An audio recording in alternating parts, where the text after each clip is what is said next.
Now from The Athletic, yes, we're talking national championship game. He joins us on the Farm Bureau guest line. Check out favorites.com and go with the home team at Mississippi Farm Bureau. Ari, that was some game last night, wasn't it? Yeah, that's one way to put it. It was something. The level of expectation going into last night's game for you versus what we actually got? I went into the game thinking there was a 0% chance that TCU could win. Okay. So I didn't think it would be quite that bad, but I thought it would be bad. When you look at the two rosters and you really take all the Disney movie, David and Goliath, want to see the underdog succeed, points of view out of the equation, you find a roster that just can't stack up. I don't think there's more than 3 or maybe even 2 players on TCU's roster that would start for the opposition, and usually in the game of football, that you get what we saw. So, winning a national championship in college football is a very hard thing to do. It takes years of elite-level recruiting and, development and all the things that, go into creating a roster like that. And, TCU might have seemed like they were 4 quarters away from winning a national championship, but I think we found out they were much further away than that. Blue chip index strikes again, I guess, ultimately, when you look at the way the rosters are constructed. It does, I think, bring up a interesting conversation, right? I mean, there are very few teams in the country that are equipped to build a roster the way Georgia has built a roster, whether it's resources or brand ID or history of success or whatever. I mean, you got Georgia, you got Alabama, a few others. I mean, Southern Cal, LSU, maybe Texas A&M if they ever put it together. I don't know there. Can you do it, though, in a non-traditional way? Because we talked all about the transfer portal and how TCU's roster was built with a bunch of guys that were transfers and got them to that point. Can it be done for a non-traditional power? Yeah, I mean, I think that that's what we're going to find out as the transfer portal continues to get more and more prevalent. I mean, I think we're expecting 2,500 plus players going into that portal this year, and the player or the coaches and the programs that market themselves as a top destination for transfer players that might care a little bit less about what kids care about during recruiting and more about playing time and NFL potential. I think they have a shot now. The reality is TCU did a tremendous job in the portal, right? But how many more all-conference players would you have to put on TCU's team last night for them to be competitive? I think it could be as many as 10. So that is where I kind of hit a sticking point of Georgia is signing 15 top 100 players a year and keeping them in the program for the most part.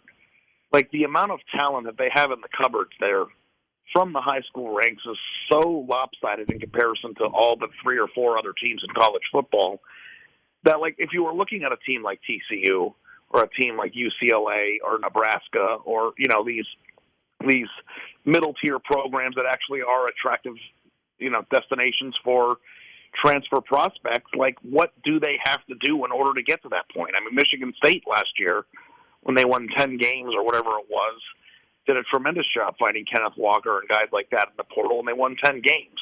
Are we ever going to see a super team built through the portal? I don't know that I would anticipate that. Now, there's been more evolution in the game of football or college football the last 2 or 3 years than there has been in the previous 50 combined. So as things continue to settle and things change and NIL gets more prevalent and transferring gets more prevalent, maybe we'll start to see, roster construction done by certain programs in different ways. But as long as most of these programs are signing 15 to 25, 30 players out of high school in a given year, I don't really know if you can make up enough ground to win a national championship through the portal. College football is a game that can be enjoyed for multiple reasons in multiple different ways, depending on who you root for or what you like about it. This is a discussion about the national championship, and it's always been this way in the sport, but it is a haves and have-nots sport.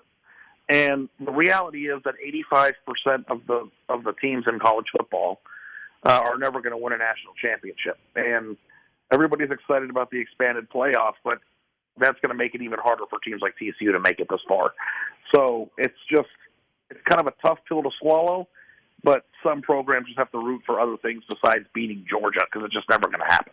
All right, so let's unpack that last thing that you just said. It's going to make it harder for a team like TCU, and I would put Ole Miss, Mississippi State in our home state into that category as well to make it to where they made it last night.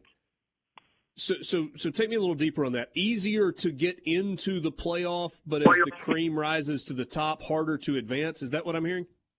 Yeah, I mean, I think that the ironic part about the expanded playoff that everybody's excited about is that it's going to grant access to more teams. Okay. You know, obviously 12 is more than 4. But if you have to think about the path that it'll take to win a national championship in the 12 team as opposed to the one now, I mean, let's just break down TCU's, and let's be frank about it. TCU played in a conference this year where the two powers of that conference were down in Texas and Oklahoma, right? They lost their conference championship game, and they didn't play a team built like Georgia in the semifinal. Like, it's the easiest path to the national championship game in history. And if you go look at the other one-offs that have made the playoff, in the playoff era going back to 2014, who are the teams? We got Michigan State, Washington, and Cincinnati. All three of those teams played Alabama in the first round and got their doors blown off. Yeah. So, they were fortunate to play Michigan. Now, it's really, really hard to talk like this and not feel like I'm diminishing TCU and what they accomplished. And they accomplished quite a bit in a season that they'll always remember and be proud of. I'm not trying to be condescending or make it to belittle their achievement. But when you really look at the 12-team route, TCU is going to run into a team like Alabama in the second round. A team that they were fortunate enough to not even have to play this year. And the teams that are the 10 through 12 or 9 through 12 who have first-round games might have a chance to win the first round or maybe even 2. But then when you start getting into the semis or the games that lead into the semis, you're going to have ultra-talented teams like Clemson and Ohio State when they don't make it, and Alabama, they're fishing around in the 5, 6, 7 range, and they're going to get killed. So, is TCU equipped to win a conference championship game in 4 or 5 playoff games? They're not. They're not physically capable of it. So the fact that they were able to get this far was just based on path of resistance more so than, slaying dragons on the way. But isn't that okay also if we're thinking about the overall health of college football? Like, more teams getting in includes more parts of the country. And kind of going back to what I was saying a second ago, Mississippi State, 2014, they host a playoff game. They're not top 4, but they get to host a game in Starkville. Ole Miss last year would have hosted a game in Oxford. And I can't help but think that would be one of the coolest things that we've seen in college football with these on-campus games. And if they don't win a national championship, so be it. But isn't being part of the party as opposed to just being relegated to the ReliaQuest Bowl or the Texas Bowl a better overall option? Yeah, I mean, I think that 90% of the people, I mean, maybe not 90, but most people agree with that. I'm not trying to say that it's good or bad. I'm just trying to say that winning a national championship in the context of this conversation is going to be infinitely more hard for a team like Mississippi State or Ole Miss. And honestly, I think that, the way that Lane Kiffin has worked the portal and the way that Mississippi State's put together some really athletic teams, I don't think it's completely out of the question that they could ever, put together a team that matches what TCU did. And now it might be harder to get to that point in the 14 field because you're playing the SEC schedule where TCU didn't have to do that. Right. But yeah, what we're doing is we're putting our hands in the air and we're saying because certain teams can't reach a level of success, we're going to change the definition of success to kind of adhere to those people so they can feel good about themselves. And, frankly speaking, that's just not what this country is really about. So, again, it's going to feel good. Or other is teams it? are going to get to participate, but it's not necessarily, the actual spirit of what makes the sport so great, which is perfection in the regular season.